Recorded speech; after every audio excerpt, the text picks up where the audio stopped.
ಎಲ್ರಿಗೂ hi. So welcome to ಇನ್ಫಿನ್ಸ್ page. So ಇವತ್ತು ನಾವು ಡೆಬಿಟ್ ಕಾರ್ಡ್ ಬಗ್ಗೆ ಮಾತಾಡ್ತಾ ಹೋಗೋಣ.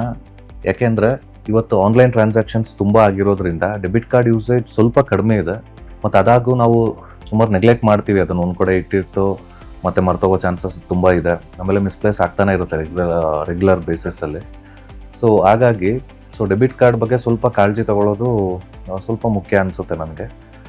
ಈಗ ಒಂದು ಪಕ್ಷ ಏನಾದರೂ ನಿಮ್ಮದು ಡೆಬಿಟ್ ಕಾರ್ಡ್ ಮಿಸ್ಪ್ಲೇಸ್ ಆಗಿದ್ದರೆ ಅದನ್ನು ತಿಳ್ಕೊಳ್ಳೋದು ಹೇಗೆ, ಇದು ಮಿಸ್ಪ್ಲೇಸ್ ಆಗಿದೆ ಅಂತ, ಮತ್ತು ಅದಕ್ಕೆ ತೊಗೊಬೇಕಿರೋ ಆ್ಯಕ್ಷನ್ಸ್ ಏನೋ ಅದ್ರ ಬಗ್ಗೆ ನೋಡ್ತಾ ಹೋಗೋಣ. ಆಗಾಗ ನೀವು ನಿಮ್ಮ ಬ್ಯಾಂಕಿಂಗ್ ಟ್ರಾನ್ಸಾಕ್ಷನ್ಸ್ನ ನೋಡ್ತಾ ಇರಿ. ಪ್ಲಸ್ ನಿಮ್ಮ ಎಲ್ಲ ಟ್ರಾನ್ಸಾಕ್ಷನ್ಗೂ ಡೆಬಿಟ್ ಕಾರ್ಡಲ್ಲಿ ಅಥವಾ ಎನಿ ಕೈಂಡ್ ಆಫ್ ಟ್ರಾನ್ಸಾಕ್ಷನ್ಗೆ ಅಲರ್ಟ್ಸ್ನ ಆನ್ ಮಾಡ್ಕೊಂಡಿರಿ.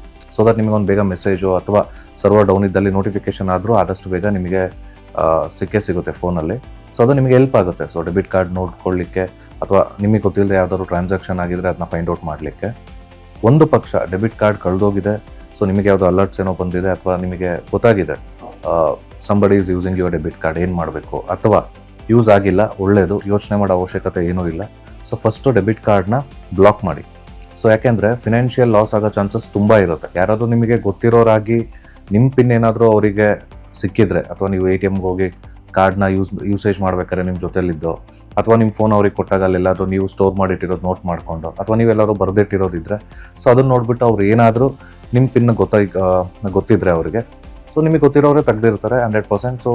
ಅವ್ರು ಅದನ್ನ ATMಗೆ ಹೋಗ್ಬಿಟ್ಟು ಯೂಸ್ ಅಮೌಂಟ್ನ ವಿಡ್ರಾ ಮಾಡೋ ಚಾನ್ಸಸ್ ಇದೆ. ಒಂದು ಪಕ್ಷ ಅದಿಲ್ಲ ಅಂದ್ರೂ ಸಣ್ಣ ಪುಟ್ಟ ಟ್ರಾನ್ಸಾಕ್ಷನ್ಸ್ ಅಂತೂ ಆಲ್ಮೋಸ್ಟ್ ಮಾಡ್ಬೋದು. ಯಾಕೆಂದರೆ ಇವಾಗ ಬರ್ತಿರೋ ಎಲ್ಲ ಡೆಬಿಟ್ ಕಾರ್ಡಲ್ಲೂ ಟ್ಯಾಪ್ ಆ್ಯಂಡ್ ಪೇ ಯೂಸೇಜ್ ಇದೆ ಮತ್ತು ಕಾಂಟ್ಯಾಕ್ಟ್ಲೆಸ್ ಟ್ರಾನ್ಸಾಕ್ಷನ್ಸ್ ಇದೆ. ಅಂದರೆ ಜಸ್ಟ್ ಒಂದು ಟಚಲ್ಲಿ ಇದಾಗುತ್ತೆ, ಆಮೇಲೆ ಸ್ವೈಪಲ್ಲಿ ಟ್ರಾನ್ಸಾಕ್ಷನ್ಸ್ ಆಗೋಗುತ್ತೆ. ಹಾಗಾಗಿ ಸರ್ಟೈನ್ ಸ್ಮಾಲ್ ಲಿಮಿಟ್ವರೆಗೂ ಡೆಬಿಟ್ ಕಾರ್ಡ್ನ ಯಾರು ಬೇಕಾದ್ರೂ ಯೂಸ್ ಮಾಡ್ಬೋದು. ಫಾರ್ ಎಕ್ಸಾಂಪಲ್ ಪೆಟ್ರೋಲ್ ಬಂಕಲ್ಲಿ ಯೂಸ್ ಮಾಡ್ಬೋದು, ಶಾಪಿಂಗ್ಗಳಲ್ಲಿ ಯೂಸ್ ಮಾಡ್ಬೋದು, ಅಥವಾ ಅವನೇನೋ ಸಣ್ಣ ಪುಟ್ಟ ತರಕಾರಿನೂ ಅಥವಾ ಸಣ್ಣ ಪುಟ್ಟ ಯಾವುದಾದ್ರೂ ಮನೆಗೆ ಐಟಮ್ಸ್ ಏನಾದ್ರು ಪರ್ಚೇಸ್ ಮಾಡಿದ್ರು ಅಲ್ಲೂ ಕೂಡ ಯೂಸ್ ಮಾಡೋ ಚಾನ್ಸಸ್ ತುಂಬ ಇರುತ್ತೆ. ಹಾಗಾಗಿ ನಿಮಗೆ ಗೊತ್ತಾದ ತಕ್ಷಣ ಆದಷ್ಟು ಬೇಗ ಈ ಡೆಬಿಟ್ ಕಾರ್ಡ್ನ ಬ್ಲಾಕ್ ಮಾಡಿಸೋದು ತುಂಬ ಒಳ್ಳೆಯದು.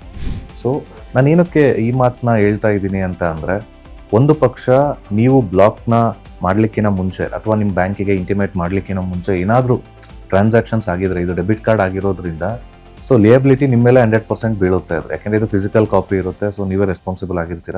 ಏನಾದರೂ ಅನ್ವಾಂಟೆಡ್ ಆನ್ಲೈನ್ ಟ್ರಾನ್ಸಾಕ್ಷನ್ಸ್ ಆದರೆ, ಅಥವಾ ನಿಮ್ಮ ಅಮೌಂಟು ಅಕೌಂಟಿಂದ ಆಟೋಮೆಟಿಕ್ ಡೆಬಿಟ್ ಆದರೆ, ಆಗ ನೀವು ಅನ್ಆಥರೈಸ್ ಟ್ರಾನ್ಸಾಕ್ಷನ್ ಮಾಡ್ಬೋದು. ಬಟ್ ಇದಕ್ಕೆ ಬ್ಲಾಕೇಜ್ಗಿಂತ ಮುಂಚೆ ಆಗಿರೋ ಟ್ರಾನ್ಸಾಕ್ಷನ್ಸ್ಗೆ ಯಾರೂ ರೆಸ್ಪಾನ್ಸಿಬಲ್ ತೊಗೊಳ್ಳೋದಿಲ್ಲ, ಅದಕ್ಕೆ ನೀವೇ ರೆಸ್ಪಾನ್ಸಿಬಲ್ ಆಗಿರ್ತೀರ ಒಂದು.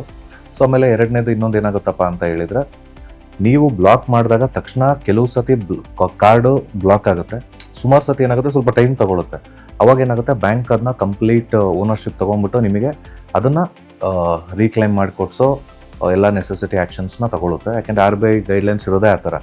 ಒನ್ಸ್ ನಿಮ್ಮ ಕಡೆಯಿಂದ ಬ್ಲಾಕ್ ಅಂತ ಇಂಟಿಮೇಟ್ ಆದಾಗ ಅದು ಆ್ಯಕ್ಷನ್ಸ್ ತೊಗೋಬೇಕು. ನಿಮ್ಮ ಬ್ಯಾಂಕ್ಸ್ ಆಗಲಿ ಅಥವಾ ಯಾರು ನಿಮಗೆ ಡೆಬಿಟ್ ಕಾರ್ಡ್ ಪ್ರೊವೈಡ್ ಮಾಡಿರ್ತಾರೆ, ನಿಮ್ಮ ಬ್ಯಾಂಕ್ಸು ನೆಸೆಸರಿ ಆ್ಯಕ್ಷನ್ಸ್ನ ತೊಗೋಬೇಕಲ್ಲಿ. ನಿಮಗೆ ವಾಪಸ್ಸು ಆ ಅಮೌಂಟ್ನ ರೀಕ್ಲೈಮ್ ಮಾಡಿ ಕೊಡಲಿಕ್ಕೆ. ಈಗ ಕಳೆದೋಗಿದೆ. ಬ್ಲಾಕ್ ಮಾಡಿಸೋದು ಹೇಗೆ ಅಂತ ಅಂದರೆ, ಫಸ್ಟು ನಿಮ್ಮದು ಇಂಟರ್ನೆಟ್ ಬ್ಯಾಂಕಿಂಗಲ್ಲಿ ಟ್ರೈ ಮಾಡಿ, ಅಲ್ಲೋ ಸುಮಾರು ಆಪ್ಷನ್ಸ್ ಇದೆ ಬ್ಲಾಕೇಜ್ಗೆ. ಸೆಕೆಂಡ್ ಬಂದುಬಿಟ್ಟು ಸುಮಾರು ಬ್ಯಾಂಕ್ಸ್ದು ಇವತ್ತು ಅಪ್ಲಿಕೇಶನ್ಸ್ ಇದೆ, ಆ ಅಪ್ಲಿಕೇಶನ್ಸ್ ಮೂಲಕನೂ ನೀವು ಟ್ರೈ ಮಾಡ್ಬೋದು. ಆಮೇಲೆ ಕಸ್ಟಮರ್ ಕೇರ್ ನಂಬರ್ಸ್ ಇದೆ, ಕಸ್ಟಮರ್ ಕೇರಿಗೆ ಫೋನ್ ಮಾಡಿನೂ ಒಂದು ಬ್ಲಾಕೇಜ್ ರಿಕ್ವೆಸ್ಟ್ ಕೊಡ್ಬೋದು. ಇಲ್ಲಾಂದರೆ ನಿಯರೆಸ್ಟ್ ಬ್ರಾಂಚಿಗೆ ವಿಸಿಟ್ ಮಾಡಿಬಿಟ್ಟು ಅಲ್ಲೊಂದು ಫಾರ್ಮ್ ಫಿಲ್ ಮಾಡಿ ಅಲ್ಲೋ ಒಂದು ಕ್ವೆರಿನ ರೈಸ್ ಮಾಡ್ಬೋದು. ಇಷ್ಟು ನೀವು ಮಾಡಿಸಿ ಆಮೇಲೆ ಇನ್ನೊಂದು ಕಾರ್ಡ್ಗೆ ರಿಕ್ವೆಸ್ಟ್ ಮಾಡಿ, ರಿಪ್ಲೇಸ್ಮೆಂಟ್ ಕಾರ್ಡ್ಗೆ. ಆ ರಿಪ್ಲೇಸ್ಮೆಂಟ್ ಕಾರ್ಡಲ್ಲಿ ಏನು ಮಾಡಿ, ಫಸ್ಟು ಎಲ್ಲ ಅಲರ್ಟ್ಸ್ನೂ ಆನ್ ಇಡಿ, ಎಲ್ಲ ಟ್ರಾನ್ಸಾಕ್ಷನ್ ಅಲರ್ಟ್ಸ್, ಅಥವಾ ನೀವೇ ಯೂಸ್ ಮಾಡ್ತಾ ಇರ್ತೀರಾ ಅಥವಾ ಈ ಥರ ಮಿಸ್ಪ್ಲೇಸ್ ಆದ ಟೈಮಲ್ಲಿ ನಿಮಗೆ ತುಂಬ ಹೆಲ್ಪ್ಫುಲ್ ಆಗುತ್ತೆ ಅದು. ಹಾಗಾಗಿ ಅಲರ್ಟ್ಸ್ನ ಫಸ್ಟ್ ಆನ್ ಇಡಿ, ದಟ್ ಎಲ್ಲ ಟ್ರಾನ್ಸಾಕ್ಷನ್ಸ್ದು ನಿಮಗೊಂದು ಟ್ರ್ಯಾಕ್ ಸಿಗುತ್ತೆ. ಆಮೇಲೆ ಹಾಗಾಗಿ ನಿಮ್ಮದು ಟ್ರಾನ್ಸಾಕ್ಷನ್ಸ್ನ ಸ್ವಲ್ಪ ಚೆಕ್ ಮಾಡ್ತಾ ಇರಿ, ಮಂತ್ಲಿ ಒನ್ಸ್ ಆರ್ ಟ್ವೈಸ್ ನಿಮ್ಮದು ಬ್ಯಾಂಕಿಂಗ್ ಸ್ಟೇಟ್ಮೆಂಟ್ನ ಚೆಕ್ ಮಾಡ್ತಾರೆ, ಏನಾದ್ರು ಅನ್ಆಥರೈಸ್ ಟ್ರಾನ್ಸಾಕ್ಷನ್ಸ್ ಆಗಿದೆನಾ ಇಲ್ವಾ ಅನ್ನೋದು. ನಿಮಗೆ ಗೊತ್ತಾಗುತ್ತೆ. ಇದೇ ಥರ ಕಂಟೆಂಟ್ಸ್ಗೆ ನಮ್ಮ ಇನ್ಫಿನ್ಸ್ ಪೇಜ್ನ ಫಾಲೋ ಮಾಡಿ, ಹಾಗೆ ಸಬ್ಸ್ಕ್ರೈಬ್ ಮಾಡಿ ನಮ್ಮ ಚಾನಲ್ಗೆ, ಶೇರ್ ಮಾಡಿ ನಮ್ಮ ವೀಡಿಯೋಸ್ನ. Thank you.